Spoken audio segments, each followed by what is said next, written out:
이 시간에는 우리 오늘 또 함께 나눌 말씀 보도록 하겠습니다. 요한복음 4장 23절에서 24절까지 말씀 함께 보도록 하겠습니다. 요한복음 4장 23절, 24절 말씀입니다. 우리 함께 우리 짧은 말씀이기 때문에 함께 한 목소리로 합독하도록 하겠습니다. 아버지께 참되게 예배하는 자들은 영과 진리로 예배할 때가 오나니 곧 이때라. 아버지께서는 자기에게 이렇게 예배하는 자들을 찾으시느니라. 하나님은 영이시니 예배하는 자가 영과 진리로 예배할지니라. 아멘. 여름 휴가 때 가족들과 함께 꽃을 보기 위해서 어떤 한 장소에 갔던 적이 있었습니다. 그런데 그 장소에 도착하고 얼마 지나지 않아서 갑자기 폭우가 쏟아지더니 또 곧이어 해가 뜨며 무지개가 생겨났습니다.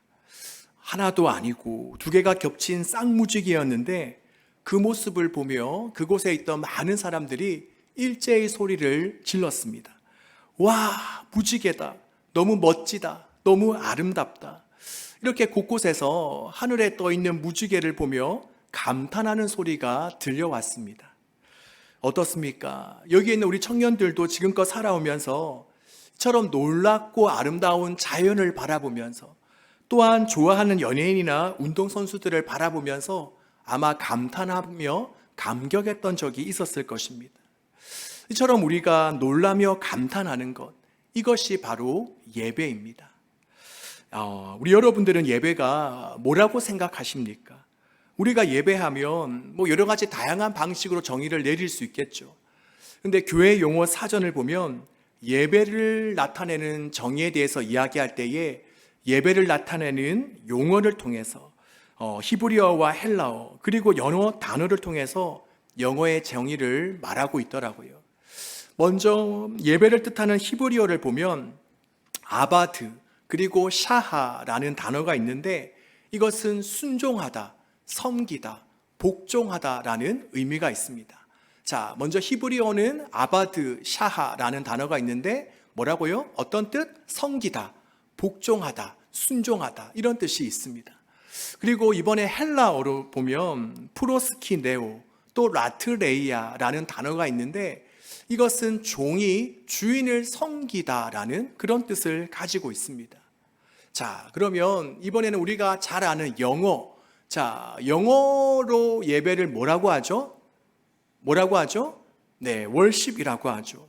바로 이것은 최상의 존경과 존귀를 그것을 받기에 합당한 분께 돌려드린다라는 그런 뜻을 가지고 있습니다. 그러니 먼저 우리가 예배라는 사전적 정의, 단어의 어떤 정의를 살펴보면 예배는 뭐냐? 바로 최고의 가치를 하나님께 올려드리는 것, 또 하나님을 섬기며 순종하는 것이 바로 예배다라고 할 수 있습니다. 그리고 또한 예배는 쉽게 말해서 제가 설교 앞부분에서 이야기했던 것처럼 하나님에 대해서 감탄하는 것, 이것이 바로 예배입니다. 마치 높게 뜬 무지개를 보면서 감탄하며 탐복하는 것처럼 예배는 뭐냐? 바로 하나님의 사랑, 하나님의 존재, 하나님의 성품, 그리고 하나님이 하신 일, 즉 하나님을 생각하고 바라보며 감탄하고 감격하는 것, 이것이 바로 예배입니다. 바로 우리는 예배하면 뭔가 복잡하고 뭔가 다양한 순서들을 떠올리지만 이처럼 예배는 쉽게 말해서 하나님을 향해 감탄하고 감격하는 것이라 할 수 있습니다. 그러기에 이러한 예배는 우리가 매주 모여드리는 이 예배 시간뿐만이 아니라 우리가 일주일의 모든 삶 속에서 우리가 할 수 있는 거죠. 바로 하나님께서 만드신 자연을 바라보면서 또 하나님께서 행하신 일과 또 하나님의 성품을 생각하며 그리고 하나님을 향해 감사하고 감격하고 감탄하는 것, 이것이 바로 예배인 거죠. 그래서 바라기는 우리가 모여서 드리는 이 예배 시간뿐만이 아니라 우리가 하루하루 살아가면서 이렇게 하나님을 예배할 수 있는 그런 우리 예전사 청년들 모두가 되어지기를 바랍니다. 자, 이렇게 오늘은 여러분들과 함께 예배에 대해 말씀을 나눠보려고 하는데요, 오늘 본문을 보면 바로 예수님께서는 이 예배에 대해 직접적으로 말씀하시는 것을 볼 수 있습니다. 먼저 23절을 보면 예수님은 아버지께서는 자기에게 이렇게 예배하는 자들을 찾으신다라고 말씀하십니다. 그래서 여기서 찾는다라는 이 단어는 그냥 한 번, 두 번 찾다가 찾아지지 않으니까 포기하는 것을 뜻하는 단어가 아닙니다. 바로 여기에서 하나님께서 찾는다라는 이 단어는 아주 집요하게 마치 무언가를 수색하거나 조사하는 것처럼 찾는 것을 이야기합니다. 자, 그렇다면 왜 이처럼 하나님은 애타게 예배하는 자들을 찾고 계신다라고 말씀하셨을까요? 당시 성전에 모여 하나님을 예배하는 자들이 없었기 때문입니까? 그렇지 않습니다. 우리가 요즘도 보면 매 주일마다 우리가 각 교회에서 얼마나 많은 사람들이 모여서 하나님을 예배하고 있습니까? 우리가 서울의 여의도 순복음교회 같은 경우에는 주일날이면 예배드리는 사람들이 너무 많기 때문에 버스 노선이 바뀔 정도라고 이야기를 하기도 합니다. 자, 그런데 주님은 오늘 본문을 통해서 우리에게 말씀하시기를 나는 이렇게 예배하는 자들을 찾고 계신다라고 말씀하고 있습니다. 그렇다면 왜 주님은 이렇게 말씀하셨을까요? 그것은 바로 이 땅에 수많은 예배자들, 수많은 교회 사람들이 모여 있지만 정작 주님이 찾으시는 예배자, 주님이 원하시는 예배자는 그만큼 찾아보기가 어렵기 때문입니다. 이것은 구약시대 때도 마찬가지였습니다. 바로 선지자 이사야가 활동하던 시절을 보면 유다 사람들은 종교적 활동에 아주 열심인 것처럼 보였습니다. 이사야서를 보면 그들은 매달의 첫날, 그리고 안식일, 그리고 그 외에 다른 날들에도 함께 하나님의 전에 모이기를 힘썼고 또 여러 가지 다양하고 풍성한 제물을 하나님께 올려드렸습니다. 그러니 적어도 겉으로 보기에는 그 당시는 종교적으로 매우 부흥하는 것처럼 여겨졌습니다. 그런데 당시 속사정은 어떻습니까?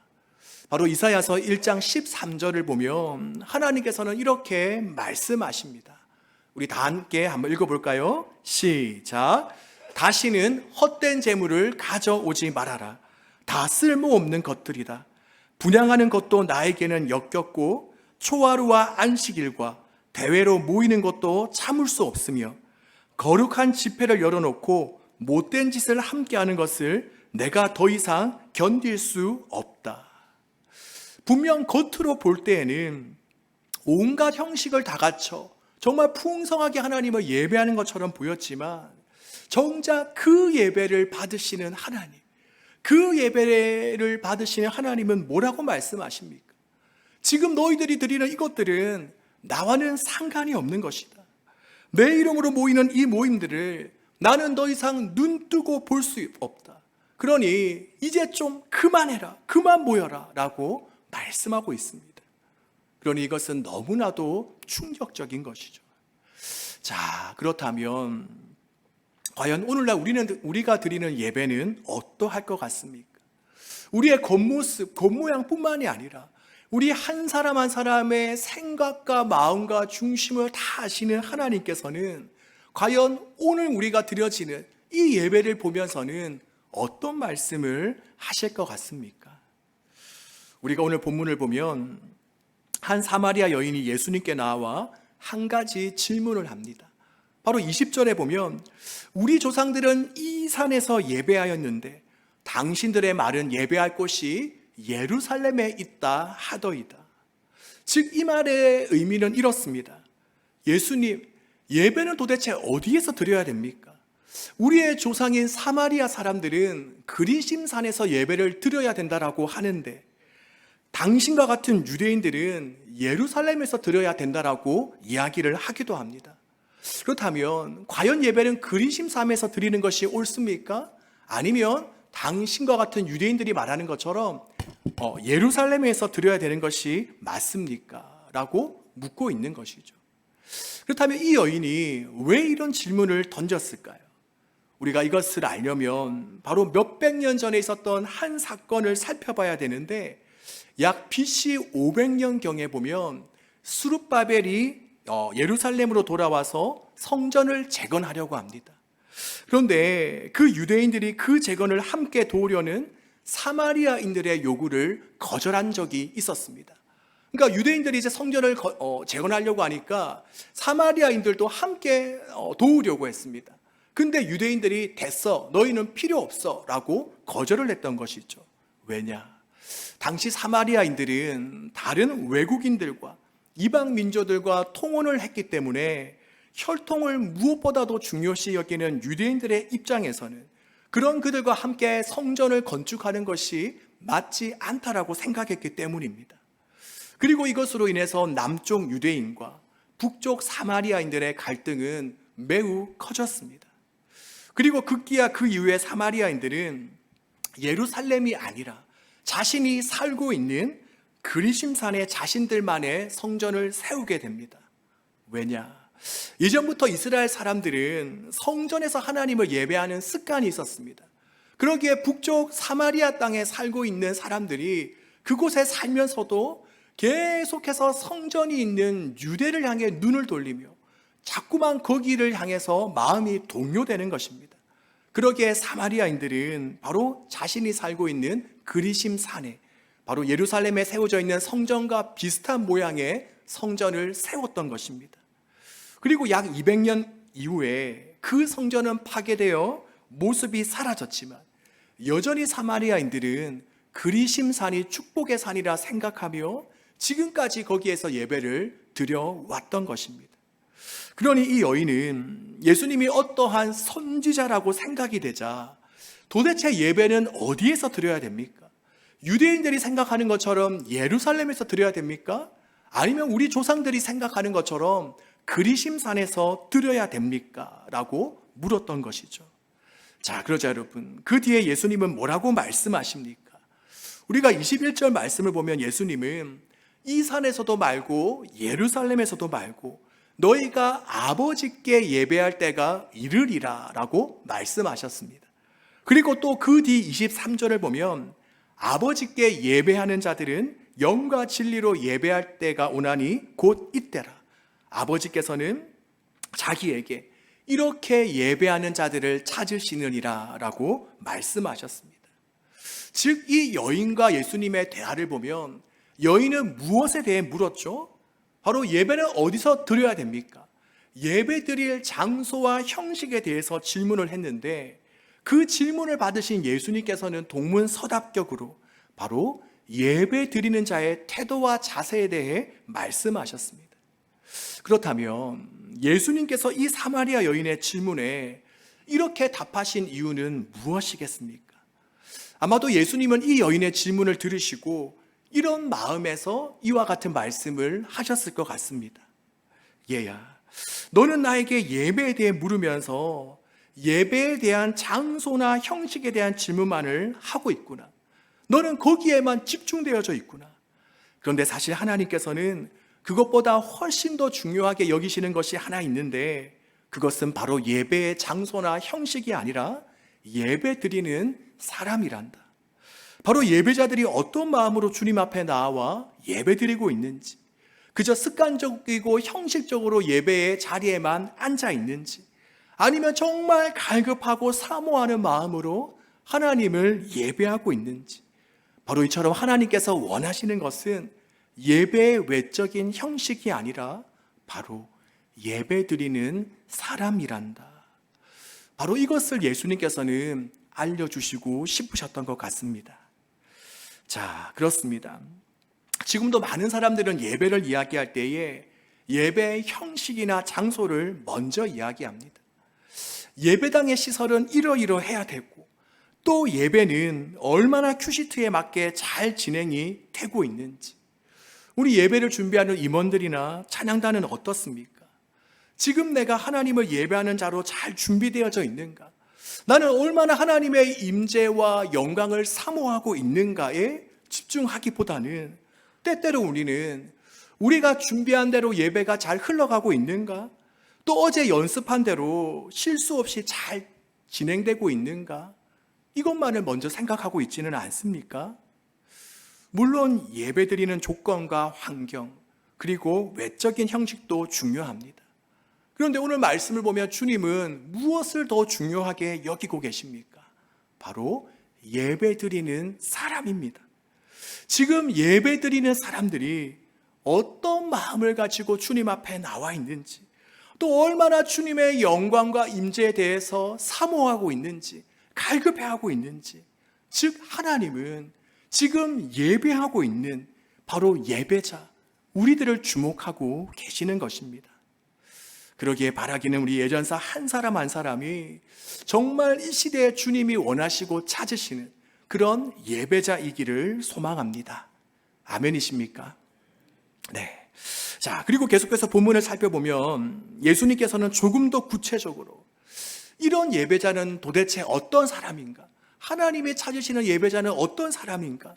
또 우리가 살아있는 예배를 드린다는 것은 도대체 무엇을 말하는 것인가에 대해 이야기하고 있는데요. 그것은 바로 두 가지. 영과 진리로 예배하는 것입니다. 우리가 본문 24절을 보면 무척이나 익숙한 말씀이 나오죠. 바로 하나님은 영이시니 예배하는 자가 영과 진리로 예배할지니라. 자, 그렇다면 먼저 영으로 예배한다는 것은 무슨 말일까요? 영으로 예배한다. 자, 영으로 예배한다는 것은 무슨 말일까요? 바로 이것은 성령님이 원하시는 대로 예배한다. 또 성령님의 감동을 받아 예배한다. 이런 뜻도 지니고 있지만 바로 영으로 예배한다는 것은 우리의 마음과 중심을 다해 하나님을 예배한다라는 그러한 뜻으로 받아들일 수 있습니다. 즉 거칠이나 형식을 중시하는 예배보다는 정말 우리의 마음에서 우러나오는 진정성 있는 예배를 가리키는 것입니다. 그리고 이러한 부분은 사실상 당시 유대인들에게 약한 부분이기도 했습니다. 당시 유대인들은 어떠했습니까? 그들은 하나님을 아는 것에 있어서는 다들 박사들이었습니다. 그리고 하나님의 말씀을, 율법을 지키는 것에 있어서 그들은 매우 뛰어났습니다. 그런데 유대인들에게 약했던 부분이 뭐냐? 바로 그들의 마음에는 진정성이 없었습니다. 바로 은혜에 대한 사모함, 갈급함, 뜨거움, 눈을 씻고 보아도 찾을 수가 없었습니다. 바로 그들에게 예배는 하나의 습관이었고 의례적인 행위에 불과했습니다. 이것은 어쩌면 저 같은 목회자들, 또 모태신앙인들, 또 교회를 오래 다닌 사람들, 또 신앙생활을 지적으로만 하려는 사람들에게서 흔히 찾아볼 수 있습니다. 하나님에 대한 지식도 많고 성경에 관련해서는 아는 것도 풍성하지만 또 예배는 어떻게 드려야 되는지 그 순서, 그 이론도 빠삭하지만 어느 새인가 예배 가운데 하나님의 임재와 은혜에 대한 기대감과 설레임과 사모함이 실종되고 말았습니다. 더 이상 예배에서 눈물을 찾아보기 어렵게 되어버리고 말았습니다. 그저 매주일 해오던 대로 시간 되면 교회 왔다가 또 끝나면 집으로 돌아가고, 또한 수많은 예배는 참석하지만 그때만 잠시 뜨거워졌을 뿐 그 예배가 다 그 예배일 뿐 더 이상 마음의 감격과 감동이 없습니다. 그렇다면 저와 여러분은 어떻습니까? 오늘 아침에, 오늘 점심 이후에 우리가 주님을 예배하기 위해서 나오는 이 길이 마치 내가 사랑하는 이성 친구를 만날 때처럼, 또 좋아하는 가수 콘서트를 가는 것처럼 몹시 기대가 되고 흥분이 되고 설레었습니까? 또한 온 마음을 다해 이 시간 하나님을 예배하며 또 한 말씀 한 말씀이 내 마음속에 깊이 깨달아지며 새겨지고 있습니까? 한 가지 예화를 말씀드리면 크게 성공한 기업가가 있었습니다. 사업이 워낙 잘 되는 바람에 알만한 사람은 다 알 정도로 유명해졌습니다. 그런데 사업에서 성공한다고 가정에서 성공한 것은 아닌지 아내와의 관계가 몹시 나빠졌습니다. 그래서 두 사람은 별거를 시작했고 결국 이혼이 초읽기에 들어가게 되었습니다. 그러다가 어느 날 이 기업가는 아차 싶은 생각이 들었습니다. 그것은 자신이 그동안 쌓아온 그 명성이 이혼 때문에 타격을 입지 않을까 걱정이 되었던 것입니다. 그래서 할 수 없이 아내를 찾아갔습니다. 어떻게 해서든지 아내의 마음을 달래어서 그 관계를 회복하려는 속셈이었죠. 그리하여 마음에도 없는 말들을 늘어놓으며 아내의 마음을 풀려고 했지만 아내는 꿈쩍도 하지 않았습니다. 그러다가 슬그머니 눈치를 보고 있는 남편을 향해 아내가 입을 열었습니다. 여보, 부탁이 있어요. 들어줄 수 있어요? 그러자 이에 기다렸다는 듯이 남편이 빨리 대답했습니다. 그래, 다 들어줄 테니 얼른 이야기해봐. 그러자 아내가 입을 열기 시작합니다. 여보, 다른 건 다 필요 없으니까 나를 좀 행복하게 해주세요. 그러자 뜻밖의 말에 깜짝 놀란 남편이 갑자기 태도를 바꿔서 아내에게 따져 묻기 시작했습니다. 아니, 이 여자가 말하는 것 좀 보게.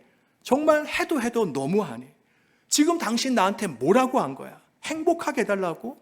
대체 내가 당신에게 행복하게 하지 못할 이유가 뭐야? 나 같은 부자에게 시집아 놓고 뭐가 부족해서 불행해?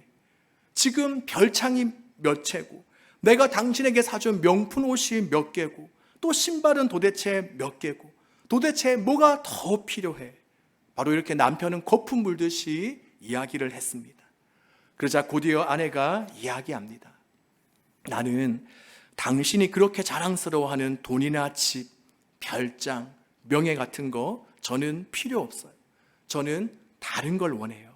그것 하나면 저는 정말 행복할 것 같아요. 바로 당신의 마음을 주세요. 여러분, 어쩌면 지금 우리 주님도 우리를 향해 이 아내분과 같은 마음을 가지고 있는지도 모르겠습니다. 얘들아, 나는 너희들이 가져오는 그 재물, 헌금 다 필요 없어. 나는 너희들이 부르는 찬양, 너희들이 드리는 예배 다 필요 없어. 제발 나에게 너의 마음을 줄 수는 없겠니? 바로 이처럼 우리 주님이 진정으로 우리에게 원하시는 것은 무엇이냐? 바로 영으로 드리는 예배입니다. 우리의 마음과 중심을 다해 정말 정성껏 올려드리는 예배입니다. 그런데 여러분, 우리가 이러한 예배를 하나님께 올려드리기 위해서는 중요한 것이 뭐냐?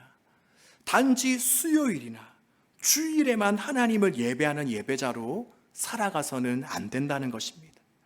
바로 진정한 예배자는 주일 하루뿐만이 아니라 그 외에 6일의 시간에도 예배자의 정체성을 가지고 살아갈 때에 비로소 완성됩니다. 여러분도 잘 아시다시피 찬양은 그 주어진 시간에 멋들어지게 한 번 부른다고 많은 것이 아닙니다. 그날의 화음이 좋았다고, 소리가 좋았다고 끝나는 것이 아닙니다. 설교도 마찬가지더라고요. 주일에 그럴듯한 말로 설교 한 번 하는 것으로 설교자의 소임이 다 끝나는 것이 아니라 정말 중요한 것은 무엇이냐? 바로 한 주간을 주님 안에서 하나님께 집중하며 내가 전한 말씀대로 살아가는 것입니다. 그러기에 설교자의 진면목은 바로 이 강대상 위에서 나타나는 것이 아니라 설교를 마친 이후에 강대상에 내려가면서 나타난다고 할 수 있습니다. 그렇다면 우리가 드려지는 찬양도 마찬가지이지 않겠습니까? 우리가 예배 시간에 모여서 예배하는 것도 너무나도 귀하고 아름답지만 중요한 것은 내가 찬양하고 내가 고백한 대로 살아가는 것입니다. 그러기에 우리 찬양단의 진면목도 이 강대상 위에서가 아니라 바로 회중석에 내려가면서부터 나타나기 시작하는 것입니다. 그러기에 오늘 내가 부른 찬양의 좋고 나쁨은 이 시간, 오늘 결정되는 것이 아니라 바로 지난 일주일간 얼마나 내가 하나님을 갈망하며 하나님을 찾았는지, 또 주님 앞에서 내가 어떻게 살았는지로 결정되어지는 것입니다. 그러기 여러분, 바라기는 이 자리에 있는 저와 여러분 우리 모두가 정말 이 주일 하루뿐만이 아니라 나머지 6일 전체를 정말 예배자의 정체성을 가지고 하나님을 생각하고 사랑하며 주님과 동행하는 삶을 살아갈 수 있기를 바랍니다. 그럼으로써 우리가 드려지는 모든 예배가 정말 하나님 보시기에 기뻐하시는, 오늘 본문의 표현을 빌리자면 영으로 드려지는 예배가 될 수 있기를 주님의 이름으로 축복합니다.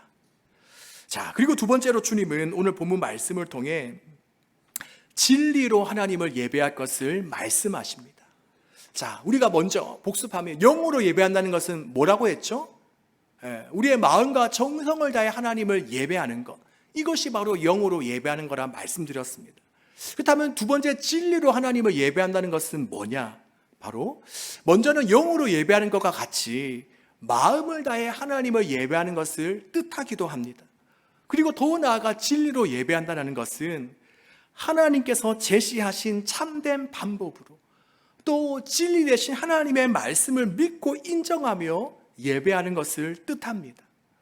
그리고 이러한 부분은 당시 사마리아인들의 부족한 부분이었습니다. 당시 사마리아인들은 어떻습니까? 바로 유대인들과는 정반대로 예배에 대한 사모함과 뜨거움은 있었지만 바로 성경이 정하여 준 그 장소 예루살렘 성전에서 하나님을 예배하지 못했습니다. 그저 그들은 자신의 생각에 따라, 자신의 감정에 따라, 자신의 편의에 따라 그냥 그리심산에다 성전을 만들어 하나님을 예배했습니다. 또 당시 사마리아인들은 구약 전체를 하나님의 말씀으로 받아들이는 유대인들과는 달리 단순히 모세 오경만을 하나님의 말씀으로 받아들였습니다. 그러니 어쩌면 유대인들에 비해서 사마리아인들은 하나님에 대해서 더 잘 알 수가 없었을 것입니다. 바로 이것은 요즘에 교회 나온 지 얼마 되지 않는 새신자들, 또 신앙생활을 말씀 없이 영적 활동으로만 하려는 사람들에게 나타나는 모습이기도 합니다. 뭔가 하나님을 알고 싶은 호기심과 열정, 그리고 뭔가 해보려는 의욕은 있지만 하나님에 대한 지식 없이, 하나님에 대한 바른 알미 없이 그저 자신의 생각과 감정과 체험만으로 하나님을 예배하는 경우를 말합니다. 그러기에 바로 이러한 사람들에게 필요한 것은 뭐냐? 하나님의 말씀입니다. 바로 말씀을 통해 주님을 알아가는 것입니다. 왜냐? 우리는 주님을 아는 만큼 예배할 수 있기 때문입니다. 한번 생각해 볼까요?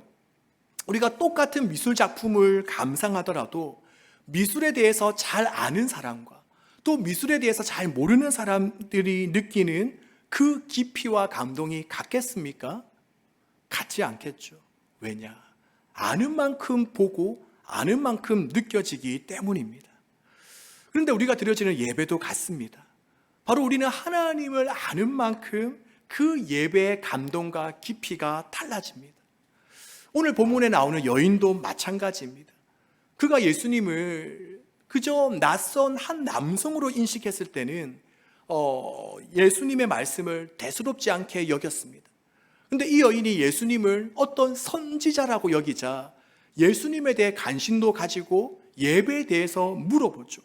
그리고 마침내 이 여인이 예수님을 그리스도, 구원자라고 인식한 이후에는 어떻게 되었습니까?